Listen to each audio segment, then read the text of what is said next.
Greetings! In this video, the Waldsman would like to do something different and to go over a complete game rather than discuss a position. The idea is to show how the endgame relates to the game as a whole in chess. Now, the game chosen is one of the most instructive ever played, and it illustrates four important principles. Firstly, the significance of formulating an overall strategy. Secondly, identifying and carrying out shorter-term plans or objectives that advance the strategy that you've chosen. Thirdly, how tactics complement strategy. And finally, how the endgame enables a player to capitalize on a successful strategy. Okay, so the game itself was played in the 1925 Moscow tournament, and playing white was Akiba Rubinstein, and playing black was former world champion Emanuel Lasker. Now, both sides were in the latter stages of their careers in 1925. Rubinstein was 45 years old and Lasker was 57. But as we shall see, they were still fine players. So let's start off by looking at the opening moves in this game. Rubinstein opened d4 and Lasker replied d5, and we had a Queen's Gambit. Black played c6, a Slav system. White went e3. Black developed his King's Knight.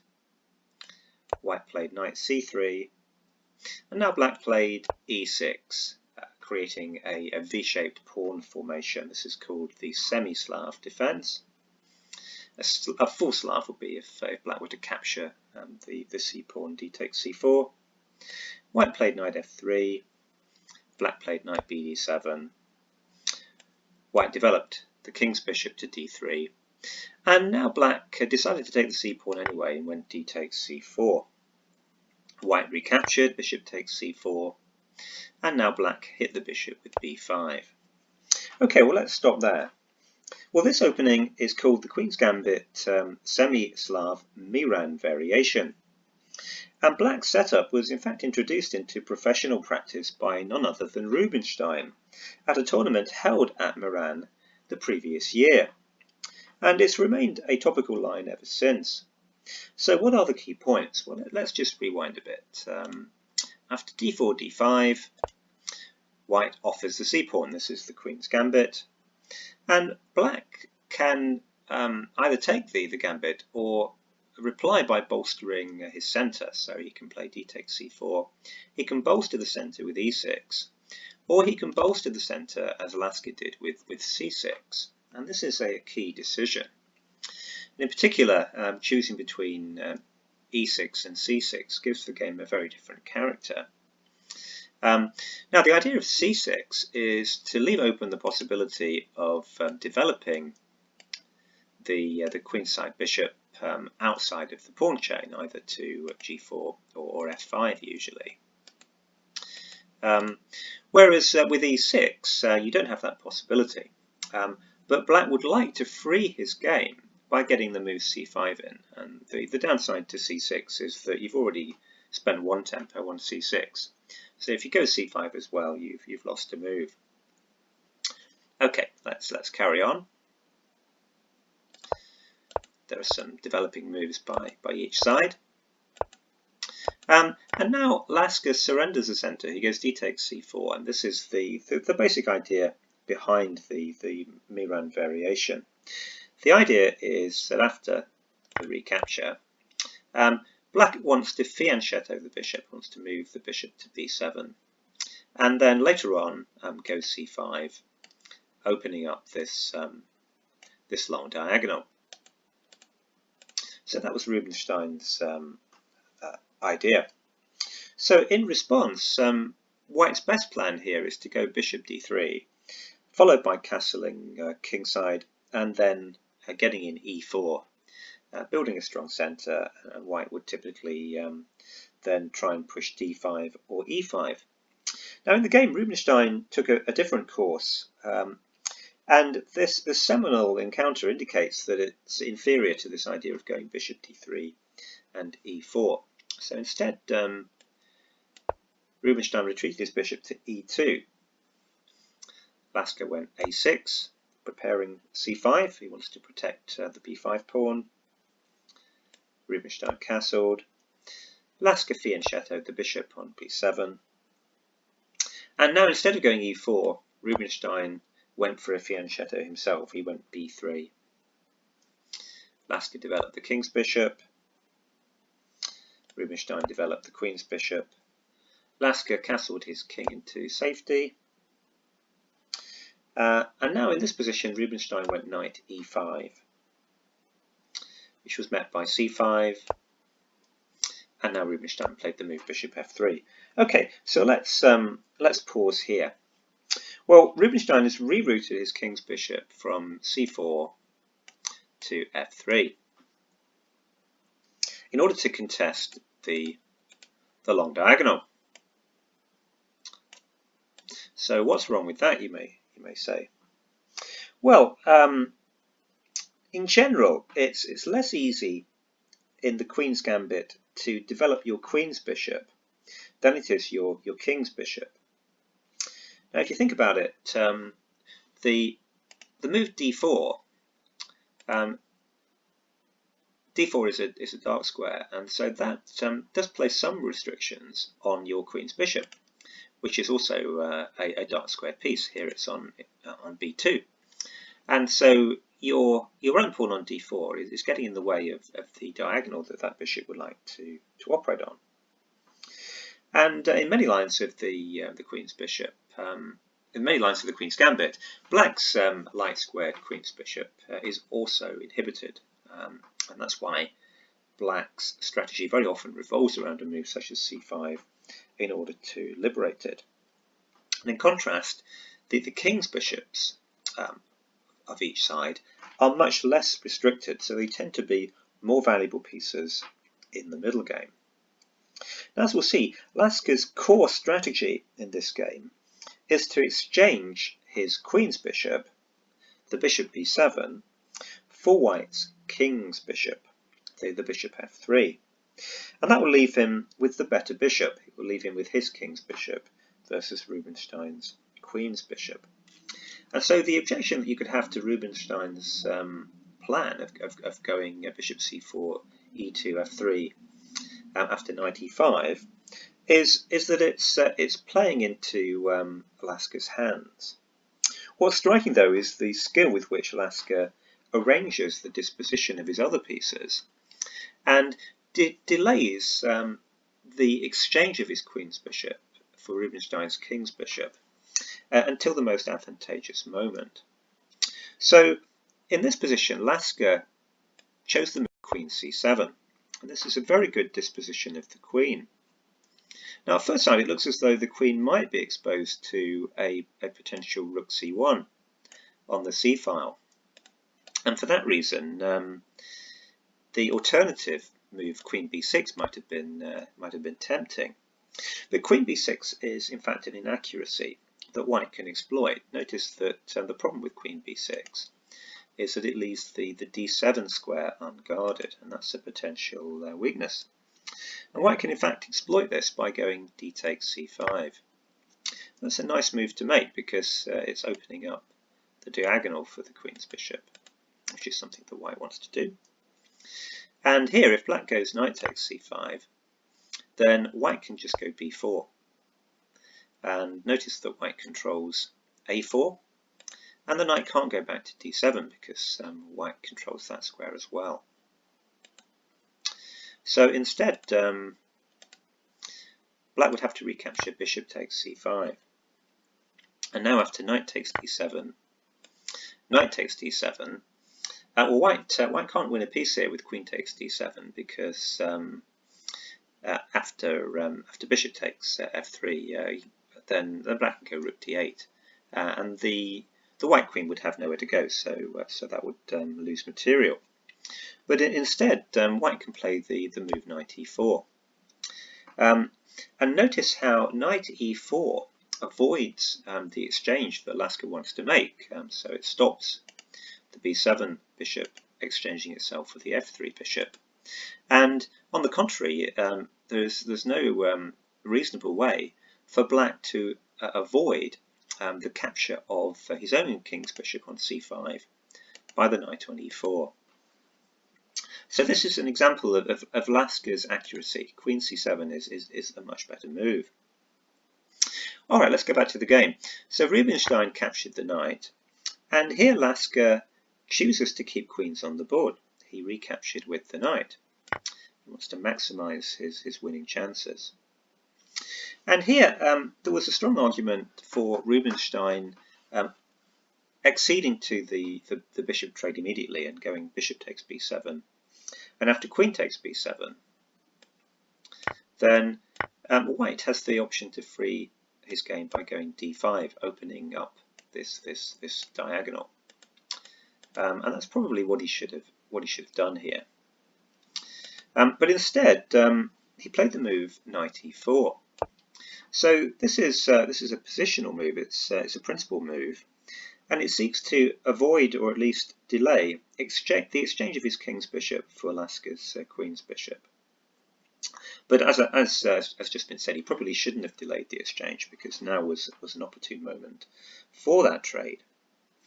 Okay, so Lasker now had to decide on the disposition of his other pieces, and he again chooses the option that retains the greatest winning chances, and which inaugurates a little mini plan that furthers his overarching objective of trading queen's bishop for king's bishop when it's favourable to do so.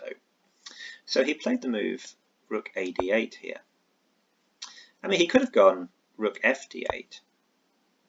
That was certainly a move, and after rook c1, then he can develop his other rook with rook a c8. And after queen e2, then maybe the black queen could come out to a5, attacking the a2 pawn. But that threat is easily met by the retreat bishop a1. And this is perfectly fine for black. It's just a level game. But Lasker doesn't go for it, because he must have decided that it didn't fit in with his main strategy. So instead he went for rook a d8 instead. And the idea of this move is that after rook c1, x-raying the queen, then the queen drops back to b8. And you can see what Lasker is trying to do. He wants to put his queen on a8 to intensify the pressure along this long diagonal. So rook a d8, queen b8 fits in with the overall plan.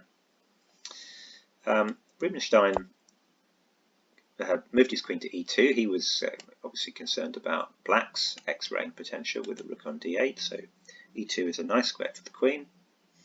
And now Lasker has to take on d4 before going queen a8. And here Rubinstein made a crucial decision. He decided to accept an isolated queen's pawn, an IQP, and he took back with the pawn. E takes d4. Now this is a misjudgment, and he could have gone instead bishop takes d4, and this move would have been a lot safer for him. Maybe he was put off by the following variation. It is possible for black to play e5, closing the long diagonal. But white can go bishop c5 here, and notice how all of a sudden it's white attempting to trade his queen's bishop for black's king's bishop. It's this theme of the game cropping up again. And after bishop takes c5, knight takes c5, we have some further exchanges on c5. Knight takes c5, rook takes c5. Lasker gets his own trade in. He takes on f3. White goes queen takes f3. And black can play rook d2 here. And maybe Rubinstein felt that black was developing an initiative. But in fact, there isn't really any real initiative for black here. And white is perfectly okay. I mean, white can go a4 here, and he's fine. So that's why bishop takes d4 was a viable plan, and probably one that Rubinstein should have gone for. Because the problem with the taking back with the pawn is that this pawn on d4 gets in the way of the bishop on b2, and that's a problem and it remains a problem for white throughout the game. Okay, well, having enabled the queen to go to b8, in this position Lasker moved his rook back because he really would like to have a rook on c8 and a rook on d8. So he's comfortable with spending a move, moving the rook on d8 to c8. Now here, again, Rubinstein had a difficult decision to make, and the move he chose was g3. So the idea of this move is to stop a possible queen f4. So now white controls that square, and in addition it creates the possibility of retreating bishop g2. It also creates a flight square for the king, king g2. So it's a move that achieves several things, and that's probably what attracted it to Rubinstein. But the downside is that it does weaken the long diagonal a little bit further. Now, the other thing that I think Rubinstein took into account was the alternative, and it was possible to try for some initiative here by sacrificing a pawn. So he must have thought about going knight c5, but it looks like he doesn't get quite enough for the pawn. So Lasker can accept the pawn sacrifice, take with the knight, and after d takes c5, he can go bishop takes f3. After queen takes f3, he can go bishop takes c5. And now after queen g4, then Lasker has got the move e5, again blocking the long diagonal, showing the usefulness of having the queen on b8. So white will probably struggle to justify the pawn sacrifice. There might be just enough compensation, but white is certainly not better in this line. Okay, now let's go back to the game. So after g3, Lasker completed the mini plan that he inaugurated with rook a d8, and he went queen a8. And now both the queen and the bishop are exerting pressure along the long diagonal. Rubinstein brought his king up to g2, and now Lasker went rook f d8, completing the disposition of all of his forces. Rubinstein decided that he wanted rooks off the board, so he went rook takes c8, Lasker recaptured, white went rook c1, and Lasker said okay and agreed to a further trade of rooks. Rook takes c1, bishop takes c1.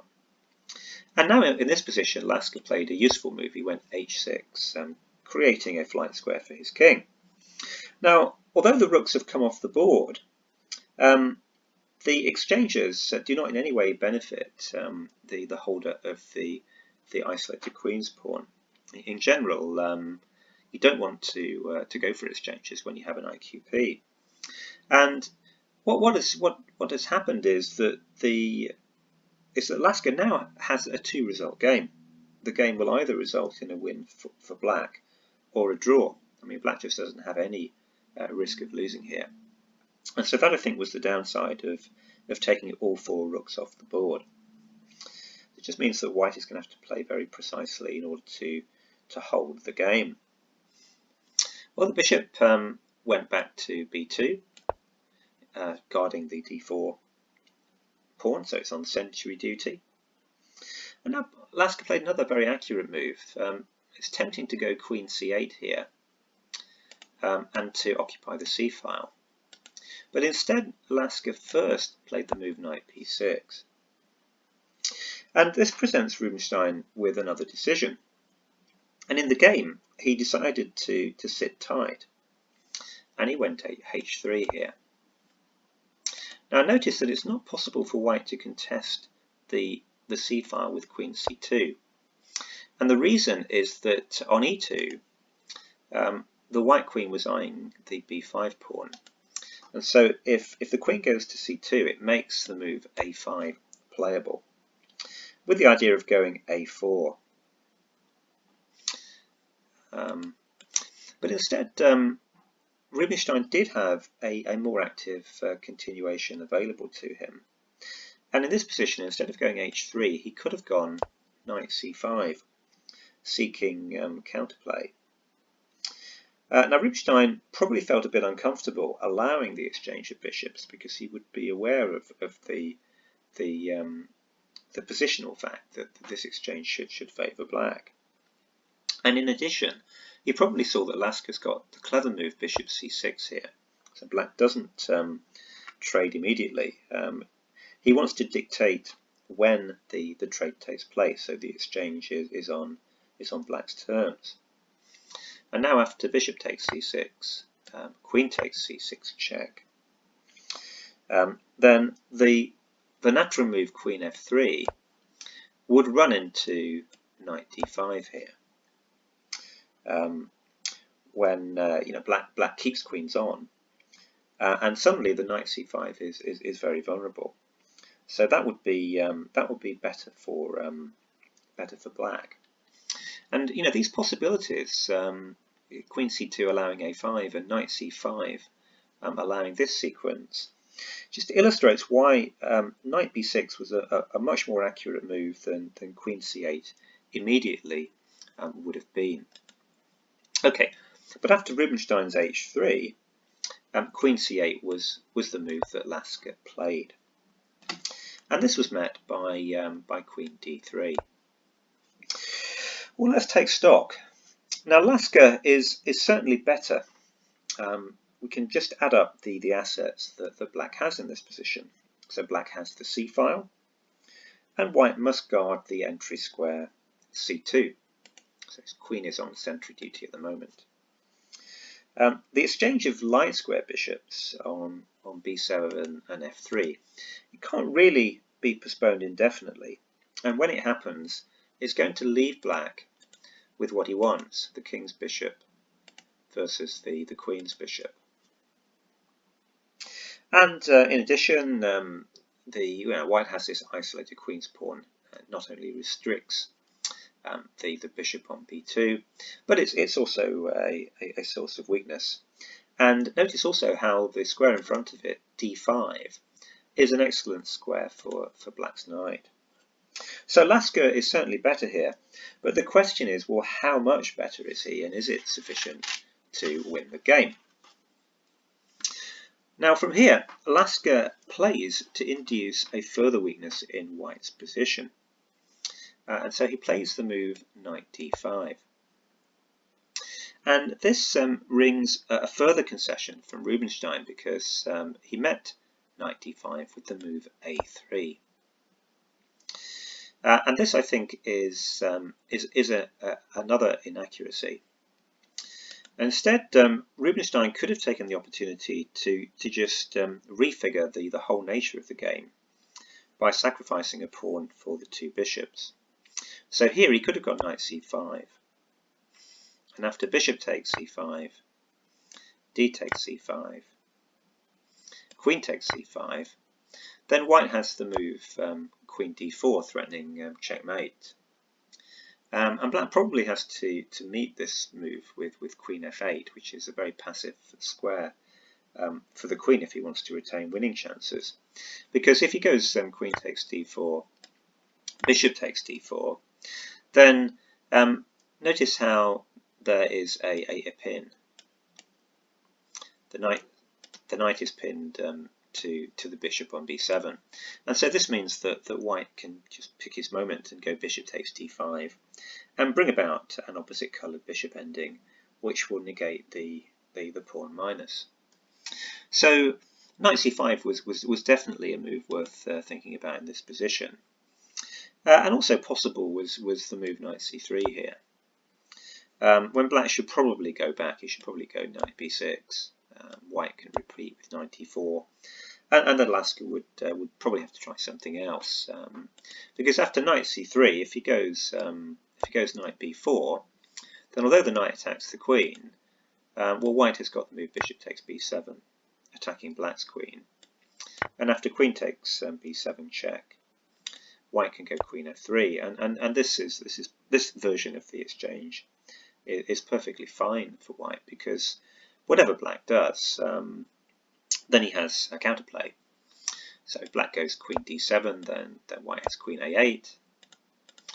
If black goes queen c8, then the white can go d5, opening up the diagonal, so the bishop is not so poor anymore.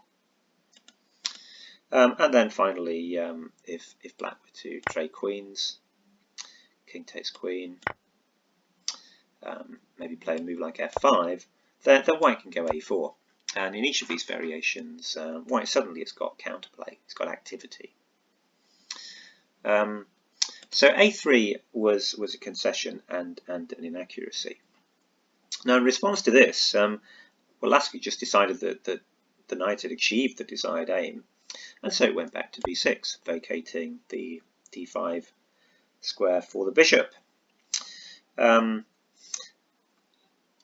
Here, Rubinstein played the move king h2. Now, this is not just a move to mark time. He probably wanted to get his king off a long diagonal.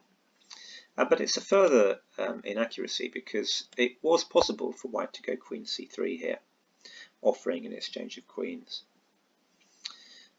Lasker would probably have gone queen a8, deferring the exchange, but white can force the issue with knight c5. And after bishop takes f3, queen takes f3, then the move knight d5 is no longer dangerous because black's queen is on a8 rather than c6, so he doesn't have pressure against the c5 knight. And also, the fact that the knight is there means that, and the queen is on a8, means that there's no immediate prospect of black's queen infiltrating on c2. So again, king h2 is another little inaccuracy for Rubinstein. So let's just go back. Knight b6, king h2 is played. So now it's the bishop's turn. So the bishop comes to d5. And Rubinstein stuck to his waiting strategy. He went back with his king to g2. Now, it was possible, though, for him to try and play more actively. And probably, again, he should have done so.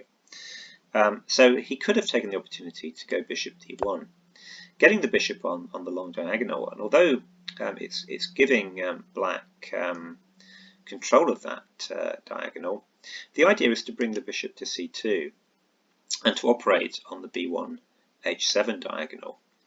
And the queen and bishop line up, and there's a threat of knight f6 check and queen h7 check. So that was certainly something that the white could consider here, and maybe play would have continued something like knight d7, bishop c2, g6, and now white tries to drum up an attack. He goes h4 with the idea of h5, which black has to block. And now probably white can just opt for an exchange of queens. And if black wants to keep alive winning prospects, I guess he has to decline that, go queen d8. But now white can go knight c5, and black might respond to that move with a5. So this is a very interesting position. It's quite dynamic, and both sides have got chances here, and there's everything to play for. So again, the dynamic option was something that was well worth considering here. But instead, Rubinstein just marked time with king g2. Lasker met this move with queen c6. c6 is a nice square for the queen. His queen and bishop are both lining up again on the long diagonal, and it's forcing white to reckon with the possibility of an invasion on c2. Now Rubinstein decided that the time had come to press for the bishop exchange, and he went in this position. He went knight d2, and the point of knight d2 is to try and contest the c4 square after black goes a5, a4. So that was the idea behind the move, but again, it's a tiny inaccuracy. And he probably would have done better to go knight c3 because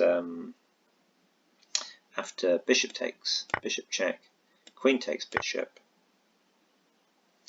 Then knight d5 isn't possible because white controls or influences the d5 square. So I guess black would go queen d7, and white can go knight e4, and black goes knight d5.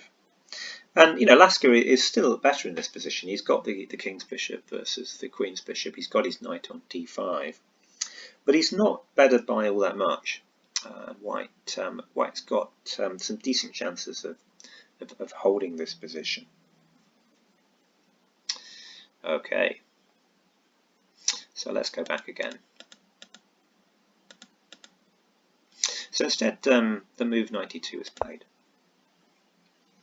Now it must have been very difficult for Lasker at this moment to decide between the move he played and an immediate trade of bishops. So black can go bishop takes f3, knight takes f3, a5, or he can go a5 immediately. And there's not a lot of difference between the two moves. Now here, Lasker played a5, and he wants a4 in order to fix a3 as a weakness. And if white exchanges on a4, he wants to try and contest and gain control of the c4 square. And in this position, having made some minor inaccuracies, Rubinstein made a major inaccuracy, and he played queen c3, which is the losing move of the game. And instead, he had to trade bishops. The moment had come for this trade. And black can go knight takes d5, and in this particular position, then white can just calmly go king g1. And now, if black goes a4, then white takes on a4, black recaptures, and he can go knight c4 over protecting a3, and c4, that's a square that's available to the knight.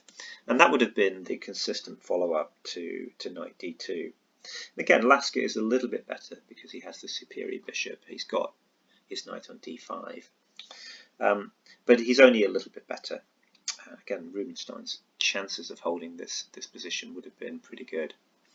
Whereas, unfortunately, after the move queen c3, then white no longer has got any chance of holding the position. So Lasker replied with bishop takes f3, and he's achieved his core strategic goal of exchanging the queen's bishop for the king's bishop in advantageous circumstances. And unfortunately for Rubinstein, he can't recapture with the queen because this allows the move knight d5, and black is suddenly threatening to invade on c2. And if white tries to stop that by going queen e4, then black can go f5, and that's a real problem because the white queen just cannot leave the h1 a8 diagonal, because if it does, then black is going to go knight e3 check. That's a discovered double check, which will have fatal consequences for Rubinstein. And if he goes back to f3, then black penetrates decisively with queen c2. So recapturing with the queen wasn't on in this position, and so Rubinstein recaptured with the knight. Lasker then traded queens, and Rubinstein took back. And now Lasker played the move that he wants to get in, which is this a4 move. And we've reached the endgame. And as we'll see, the endgame is used by Lasker to capitalize on the strategic assets that he's accumulated. He has the better bishop, he has the better pawn structure, and he's got this beautiful square for his knight on d5. And there is a lovely tactic that accompanies the transition to the endgame, and it illustrates how tactics will be the handmaiden of good strategic positional play. So if Rubinstein goes bishop a5 here, then Lasker can just ignore the threat to his knight and go a takes b3. Because after white captures the knight, then black has got this lovely move, bishop g5, taking away d2 from the knight. And after knight takes g5, then b2 comes and the pawn promotes. So bishop a5 could not be played.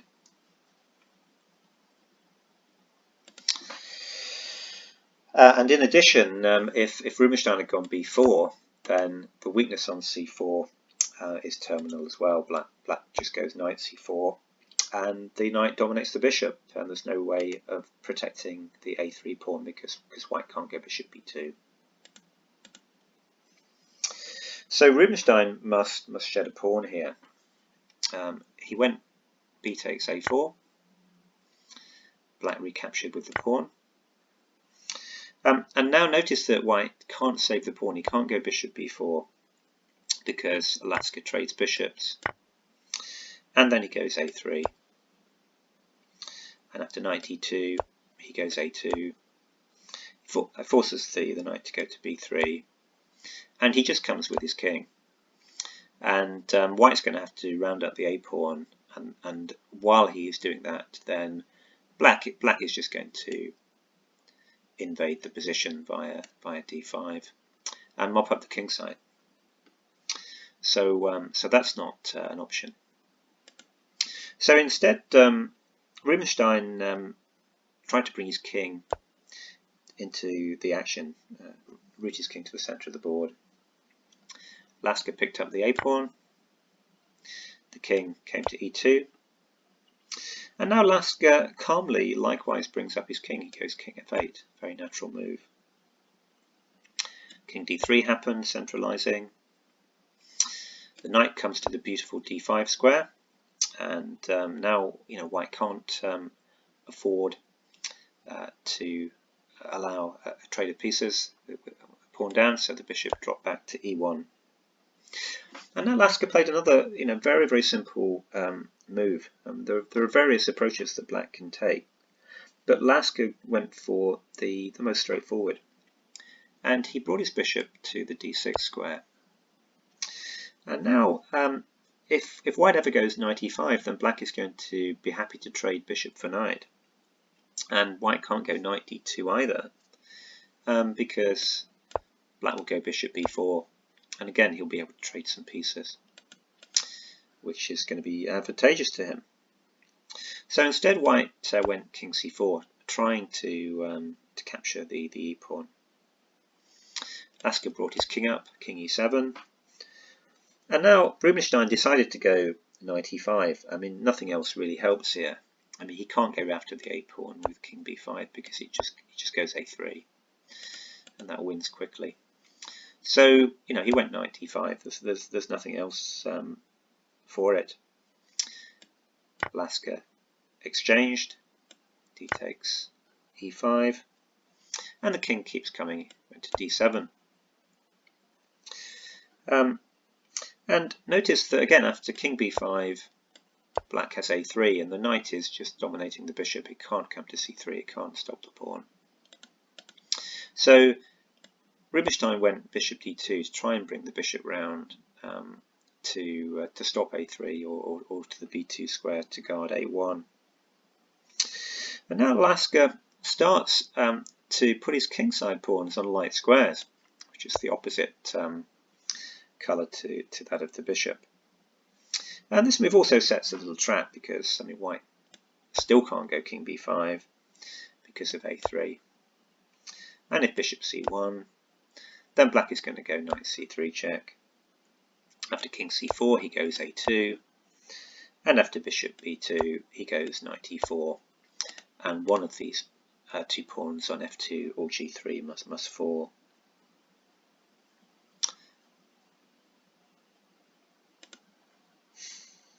So instead, Rubinstein played bishop c1, forestalling that.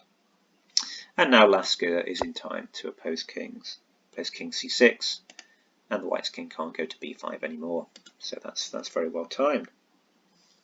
So Rubinstein played bishop a3, And now Lasker needs to penetrate with his king, and he starts by playing knight b6 check. And the white king must give way. He goes to d4, allowing the black king to go to b5. Rubinstein tried bishop f8, attacking g7, but for the time being, Lasker can ignore it. He can go knight c4, and the pawn can't be taken because of the a pawn.